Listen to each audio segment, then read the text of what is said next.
Good evening, and welcome to the 2024 State of the City Address. My name is CJ Megger, and I'm the Green City Council President for 2024. I am pleased to call this special meeting of Green City Council to order for the sole purpose this evening for receiving the 2024 State of the City Address from Mayor Rocco Yeargin. Per the City Charter, the Mayor is required to provide an annual presentation to City Council with regards to the state of the city and looking at the year ahead. This is the only business for tonight's special meeting. Please rise and remain standing for the posting of our nation's colors by the Green High School Junior ROTC and the Pledge of Allegiance led by Green High School student Kaylee Williams.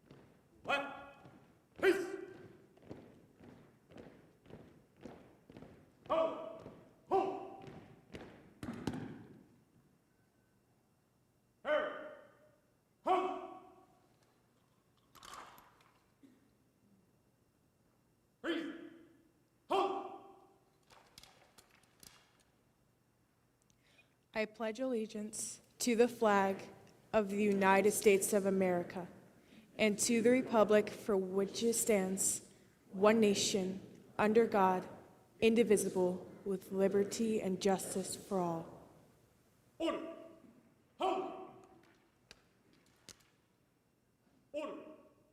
Hold! Hold! Hold!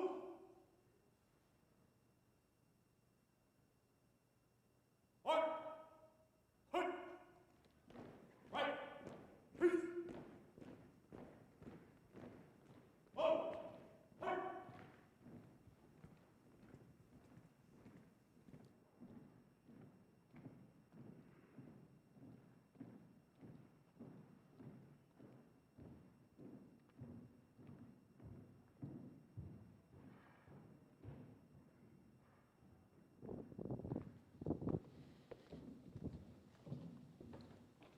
Thank you, Green Junior ROTC, for your dedication and professionalism. I'd also like to thank all of our Green students and staff assisting in this evening's event, including the Green Intermediate School music band teacher, Pete Reamer, Green High School video production students who are assisting with the production and live stream, our Green Municipal student representatives who greeted everyone here tonight. Finally, I'd like to thank Green High School for the use of this auditorium for this event. You all may be seated now.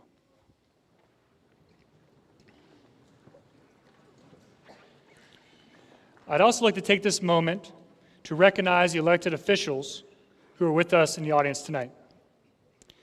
Summit County Sheriff Candy Fothery, Summit County Clerk of Courts Tavia Golansky, representatives from Summit County Executive Irene Shapiro's office, a representative from Ohio Auditor of State Keith Faber, a representative from the Ohio Treasurer Robert Sprague's office, Superintendent Jeff Miller, Assistant Superintendent Alana Nemec, Green Local School Board members Bob Campbell, Katie Stoynoff, and Eric Janacki. Green City Law Director Lisa Carey-Dean, and finally, my fellow City Council members, Barbara Babbitt, Ward 1, Clark DeVitas, at large, Gerard Neugebauer, at large, Jeff Noble, Ward 4, and Justin Spate, at large. All City Council members are in attendance tonight for tonight's special meeting, so we have a quorum. Therefore, please join me in welcoming to the stage our Mayor, Rocco Yeargin.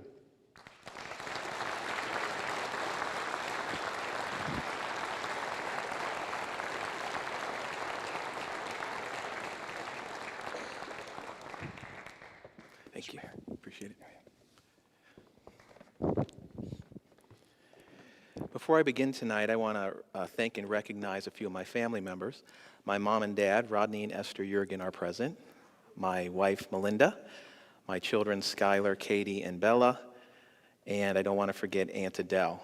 In Italian families, they're like a second mom. So thank you all for being here this evening. Good evening, City Council members, city employees, community leaders, and residents. I'm pleased to stand before you tonight as mayor to share the state of the city. During my first week on the job, when people called me mayor, I found myself looking over my shoulder for somebody else.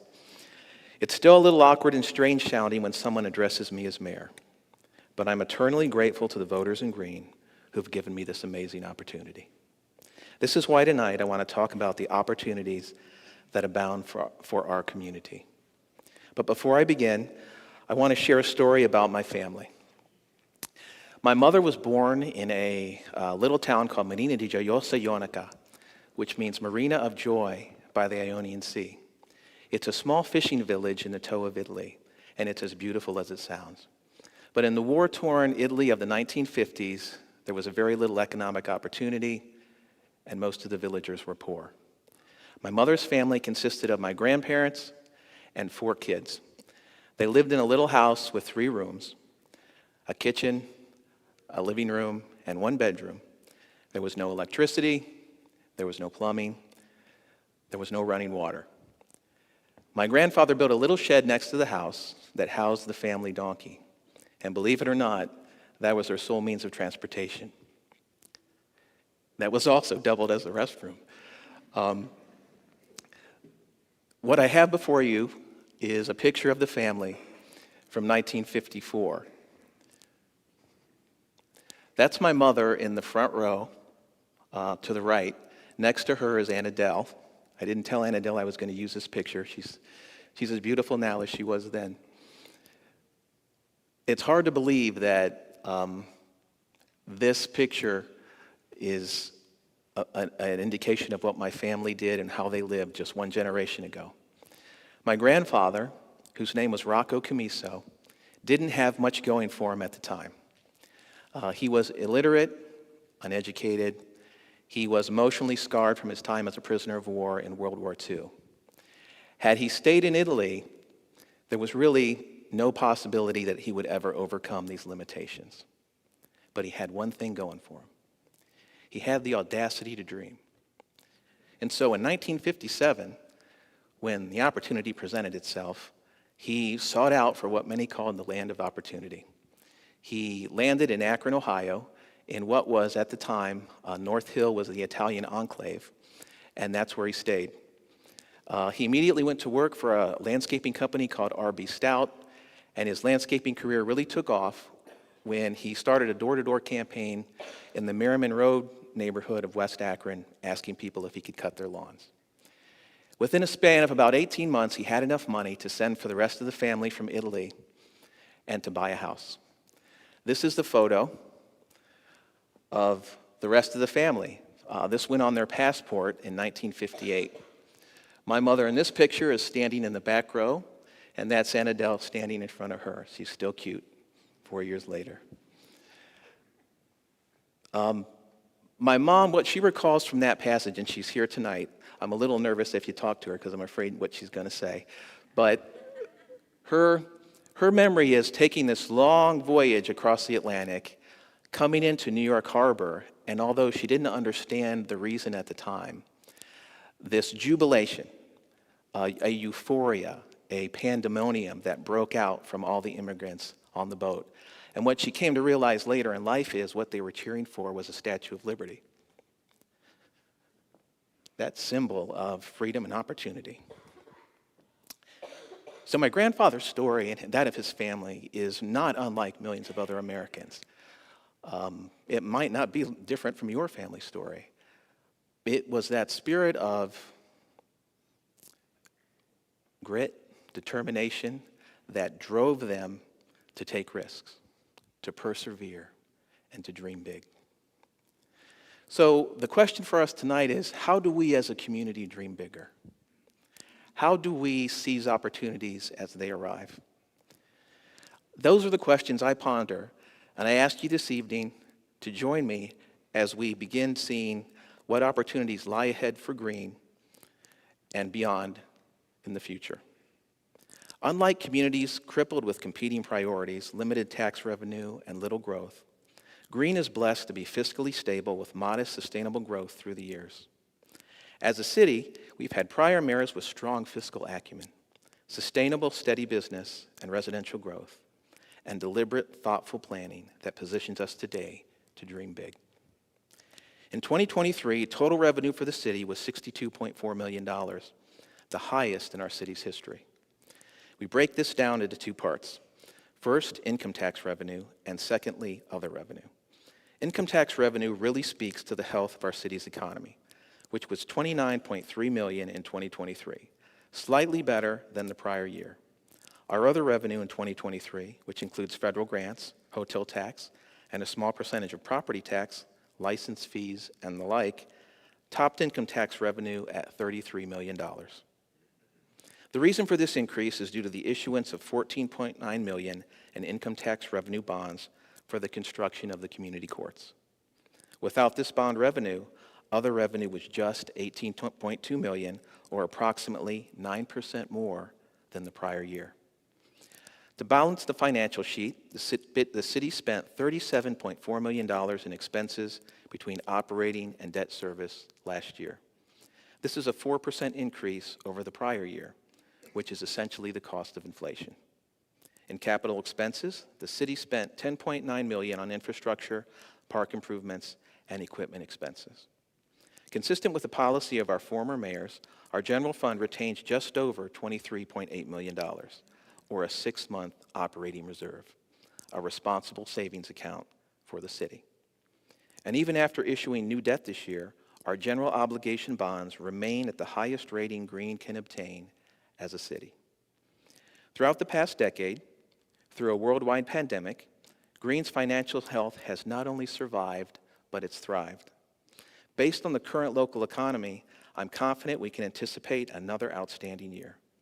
Of course, just like you do with your personal finances, we monitor changes in the economy, changes in the business makeup of our city, and other financial indicators, so we adjust our spending if we see a potential negative burden on the horizon. So now that I have shared the state of the city's financials, I've actually fulfilled the requirements of the city charter. But the evening can't be over just yet, because numbers are just one piece of the pie that makes up our community and its success. So if you look at successful cities, what do they include? What is it that makes these places special? If you study successful cities, you will find some similarities.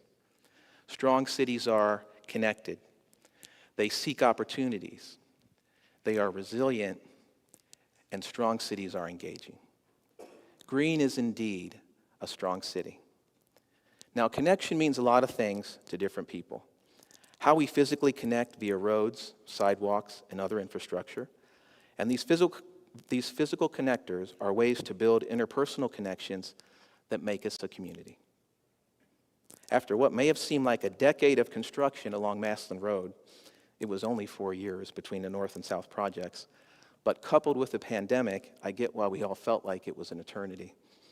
Late last year, the construction wrapped up on Maslin Road South, and we now have 2 fully working roundabouts at Bettler and at Corporate Woods Circle.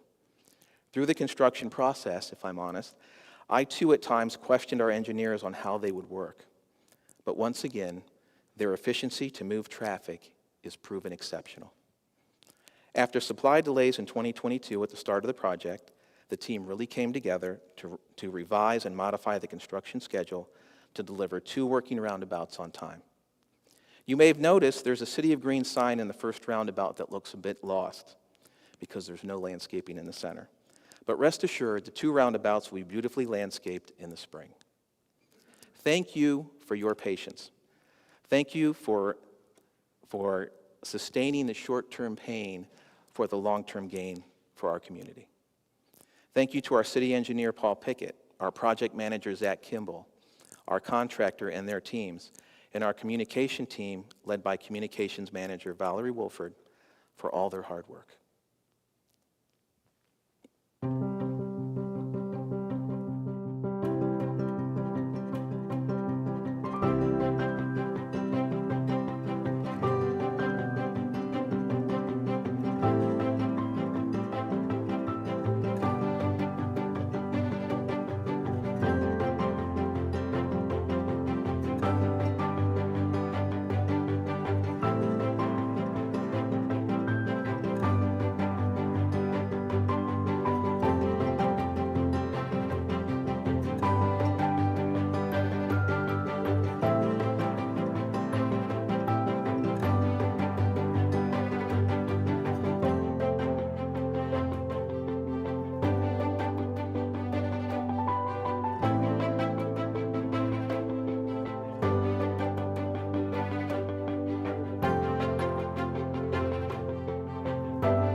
many of us, what I'm about to say next may be the most memorable part of the presentation.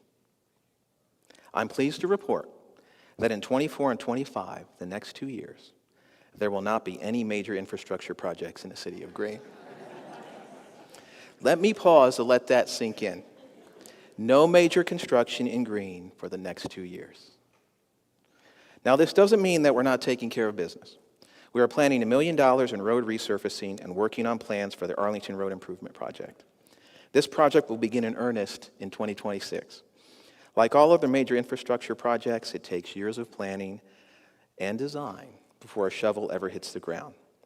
Now, I cannot promise we won't have any unforeseen issues like we had in 2023, with not one bridge failure, but 2.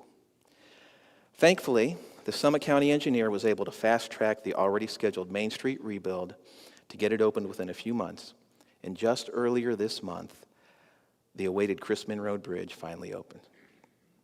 Now, I'd like to take a minute and just reflect upon our recent history with the Chrisman Road Bridge. There's something in all of us that loves the completion of a bridge. A bridge is a metaphor for connection. And when a bridge is closed for far too long, like the Chrisman Road Bridge was, it hurts at a deeper level than just convenience. The eastern border of Nimisila Reservoir on Chrisman Road might be the most beautiful mile in Greene. There's a little gap with a small bridge that goes over it where the water spreads out to the west. That bridge is so small that I'm sure there's plenty of residents who traveled it didn't even realize it was there until the day it was gone. In June of 2022, the county engineer inspected the bridge, found that it had damage, that it was unsafe, and without prior notice to residents, closed the bridge. That affected traffic, it was inconvenient, and it was isolating. To make matters worse, the county engineer then found a problem with the Main Street Bridge. And now an entire corner of our community was in a meaningful way disconnected from the rest. The residents in that portion of town, that is on the other side of the bridge, felt more vulnerable and less safe because although we have mutual aid agreements with other communities, our own safety services couldn't effectively reach them on the other side of that small, seemingly overlooked, but important gap in Chrisman Road. It was as though someone had dug a moat through the southwest corner of town, separating the areas. And as I talked with residents through this process, the thing that really came home to me was physical connections, whether a bridge, a roadway, or a sidewalk, matter to a community. Connections, whether those connections are physical, emotional, or interpersonal, they truly and deeply matter. So when the bridge was finally complete the following Sunday, residents called me to come out to the bridge, and we had this quirky little walk across the bridge with a toast. And it was a strange little event, but the thing that really drove home for me was that there is a deep need for connection in all of us. As mayor, I will continue to make strides to continue focus on building connections that bring people together. It's been our practice for the past 2 decades to add sidewalks when we improve main roads such as Maslin Road. This is intentional. It's a priority. Sidewalks, like roads, are connectors to places and to people. Recently, I read a statistic about Greene that of the 114 largest cities in Ohio, Greene is ranked dead last in walkability.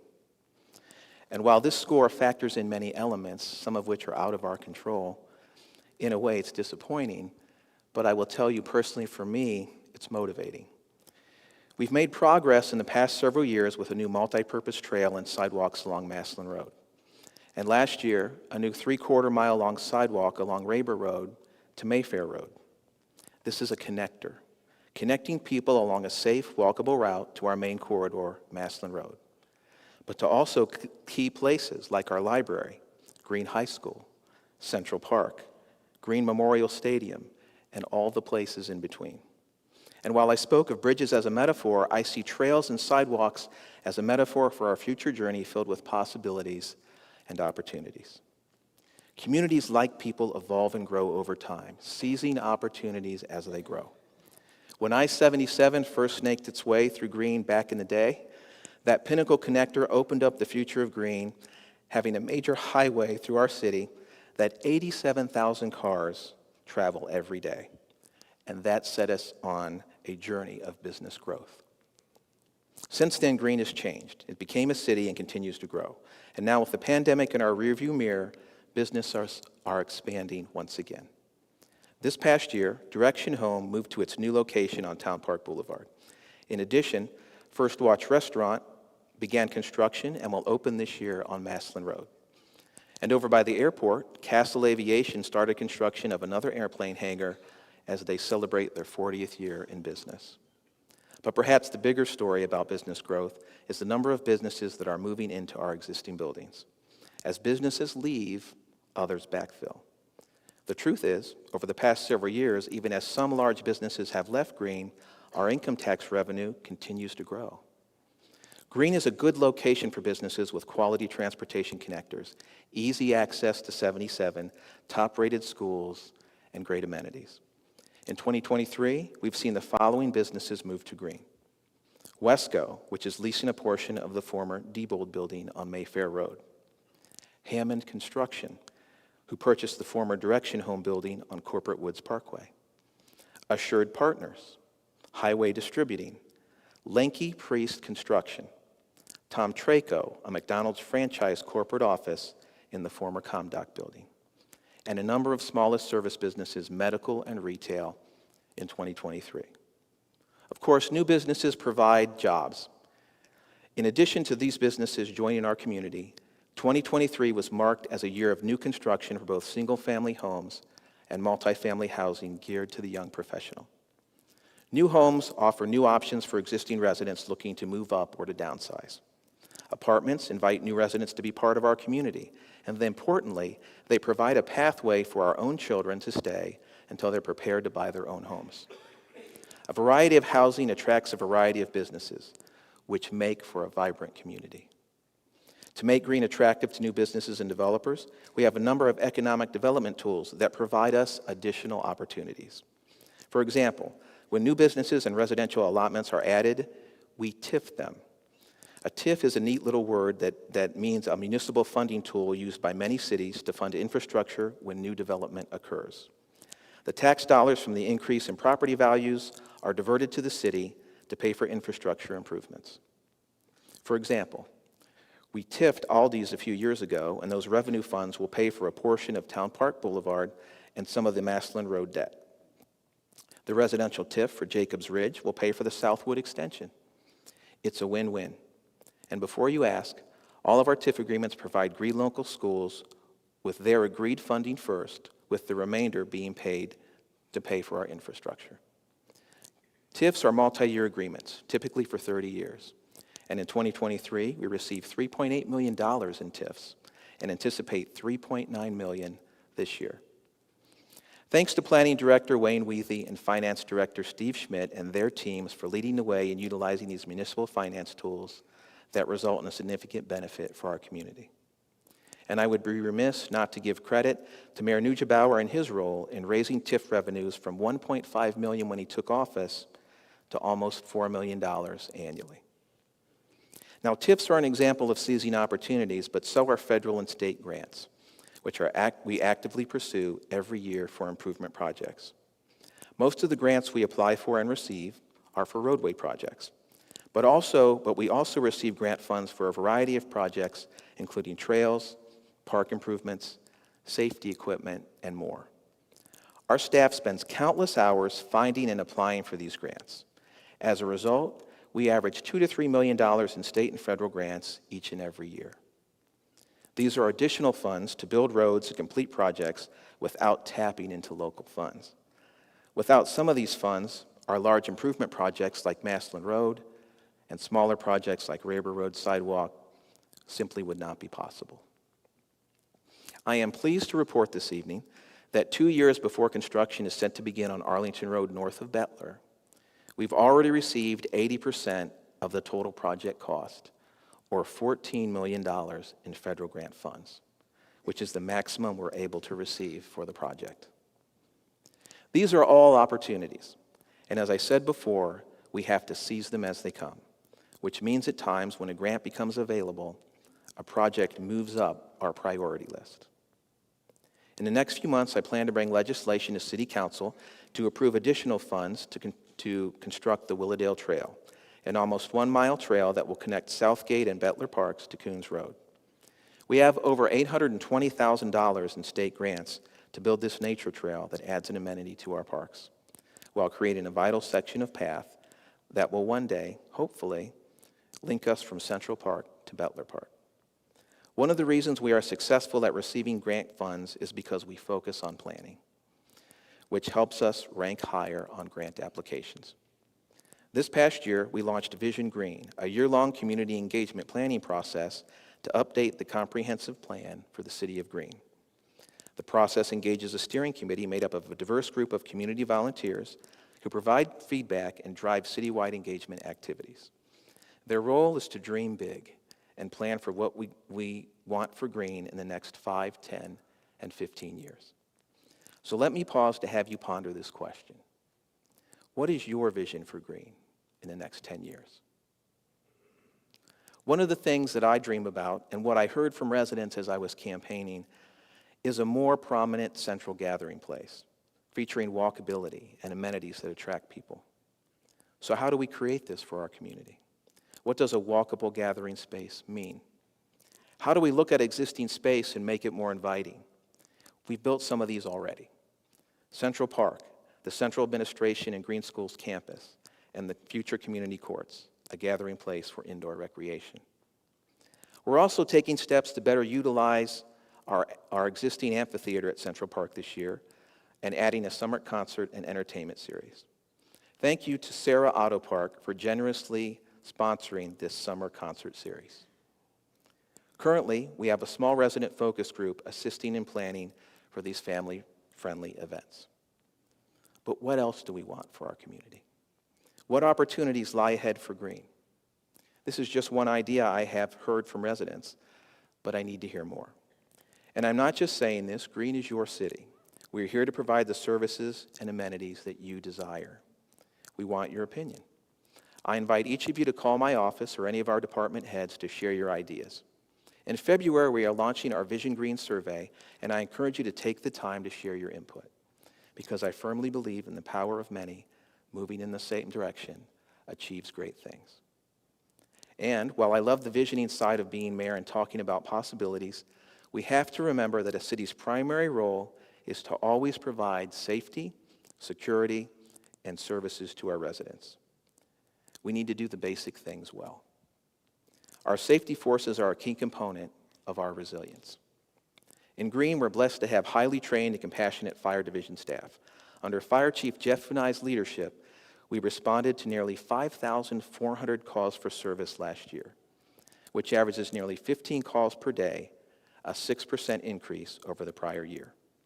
Working 24 hours, 7 days a week, Green runs EMS crews out of 3 fire stations. As our call volume continues to rise, I want to assure the residents of the southwest corner of Green that we hear you and understand the need for faster safety services. We have $3 million set aside for the construction of another fire station in our community, but there are a lot of variables, frankly, that determine how soon it will happen.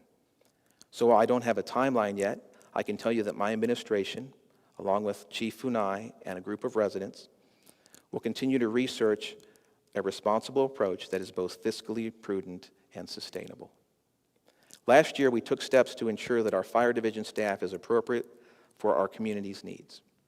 We recently reorganized our fire division, adding more leadership roles, including a second assistant fire chief, Brad Hemphill, and battalion chiefs.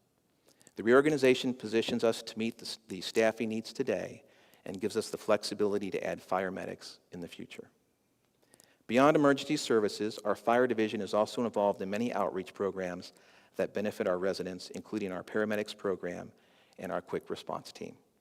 I want at this time to share a quick message from Chief Funai. Good evening. Unfortunately, I need to share some difficult news with you tonight, and that is that last year, 9 of our residents died from overdoses. that leaves a hole in our community. Those 9 people, their parents, their grandparents, their siblings, any kids that they have, their coworkers, their friends, all of those people are affected by these 9 deaths. So the impact is just so much bigger than just 9 deaths. And why is this happening? You know, we know that the opioids are a difficult problem for all of the community, but since the beginning of this opioid epidemic, the drugs have gotten even stronger, and the opioid derivatives have gotten stronger, and there's more of them, and you're never quite sure what that drug contains. So we need to take action, and we need to do something about it. We have our quick response team, and that's the group that goes out and follows up with these families and these patients after a drug overdose. But I want you to know that you can also call for this team to come and make a visit before an overdose. If you just have a loved one who's struggling with an addiction, you call them because they have access to other community resources that can help your loved one get the care that they need. We try to match up the patient with the resources to get these people help and to get them the time that they need to recover. So I want to say thank you. I want to say thank you to the community for all of your support and helping our teams be successful. I'll also add just a reminder that if you need Narcan, the fire department has Narcan kits that are available and the training to go with it so that you too will feel comfortable using that and joining us in this fight to buy people time to get the care they need.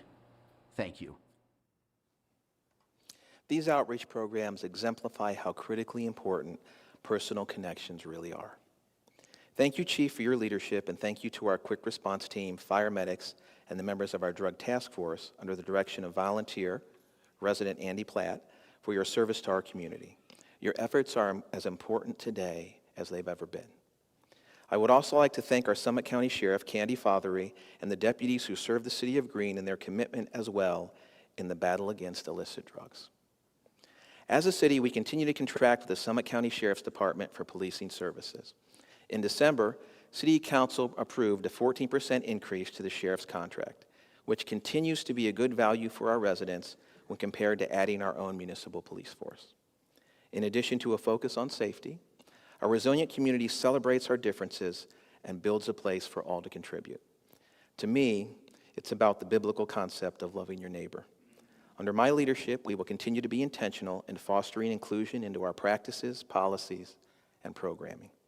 I view the purpose of diversity and inclusion as a pathway, as a connection, if you will, to full participation in our community for all. As a father of a special needs daughter, I care about inclusiveness, especially when engaging with others.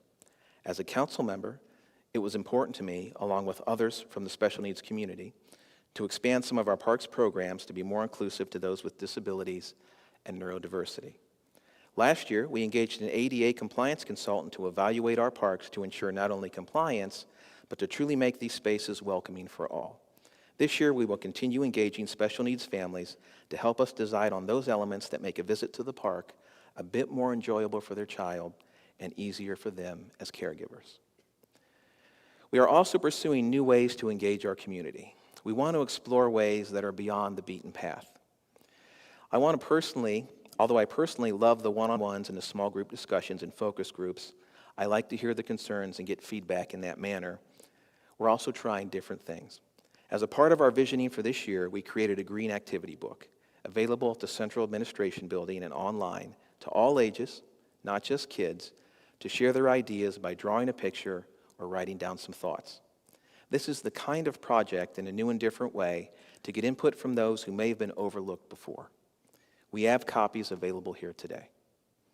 If you haven't already gathered, hearing from residents matters to me. This is especially true in matters that impact home and property.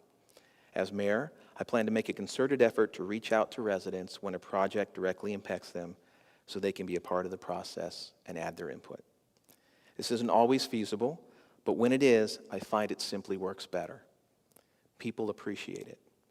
My goal as mayor is to offer the opportunity to be heard and truly listened to. A great example is the Community Courts Project, which weaves together feedback from residents over the years, collaboration with the schools, and community involvement. In 2023, we broke ground on the community courts and the new school buildings. You probably know the history and the story by now, but when Superintendent Jeff Miller was trying to figure out how to replace 3 aging schools, He approached Mayor Neugebauer to discuss the challenges with funding and how to get all the features our community needs in the new buildings. And they say the rest is history. Because of their relationship, Jeff felt comfortable approaching Gerard to talk about the problem, and together a solution that benefits us all emerged. This is the power of engagement.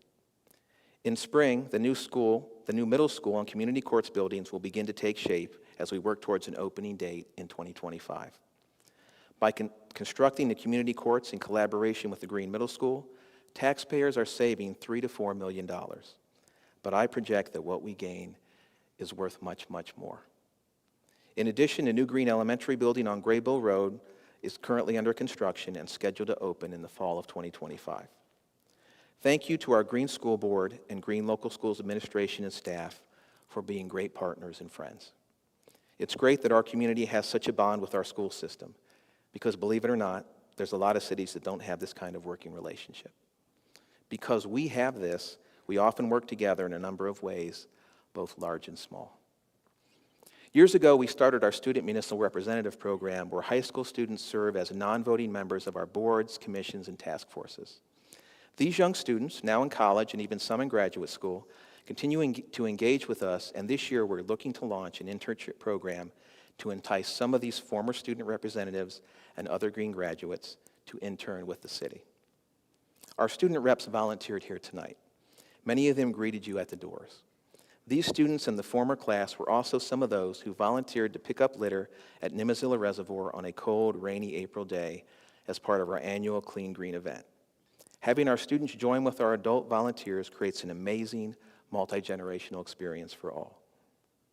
One of my favorite events each year is our annual volunteer breakfast, where the mayor honors a volunteer of the year and all of our volunteers come together to break bread and just enjoy each other's fellowship.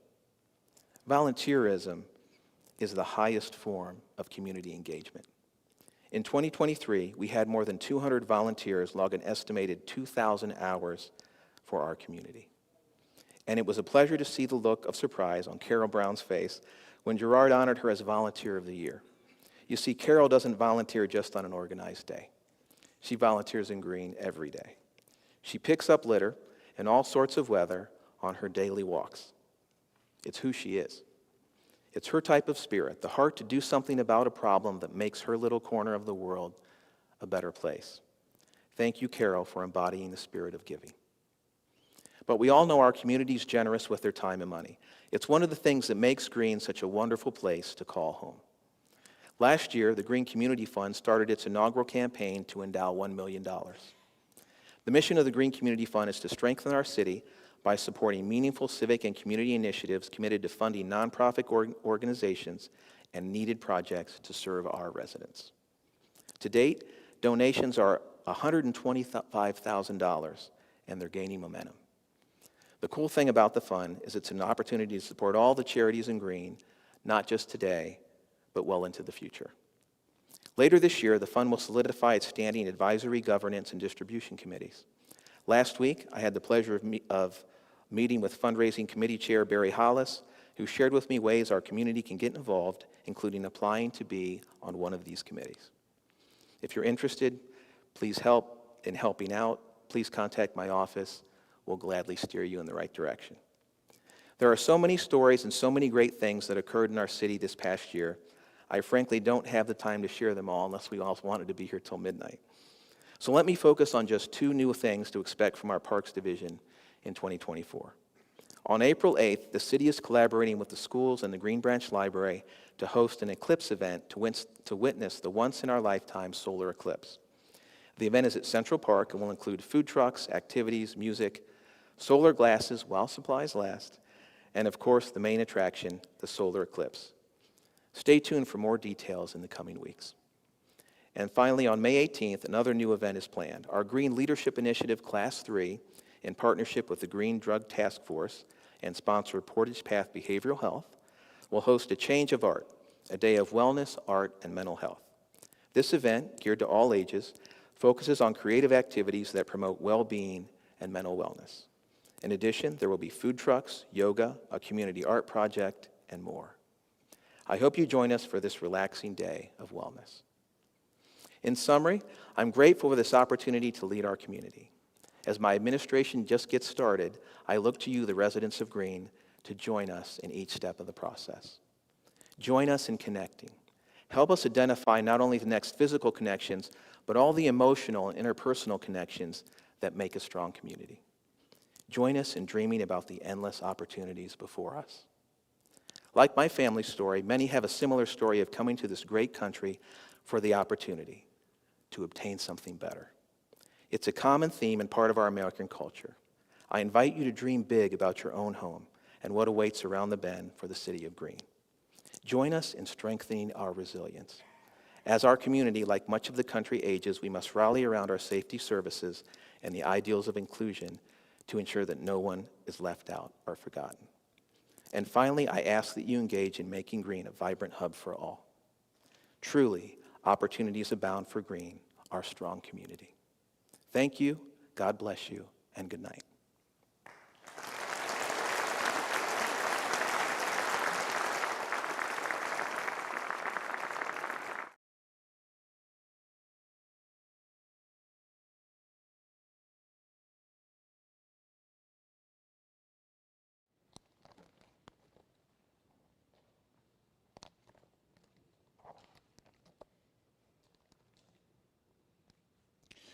That concludes our special meeting for this evening, so thank you for being here.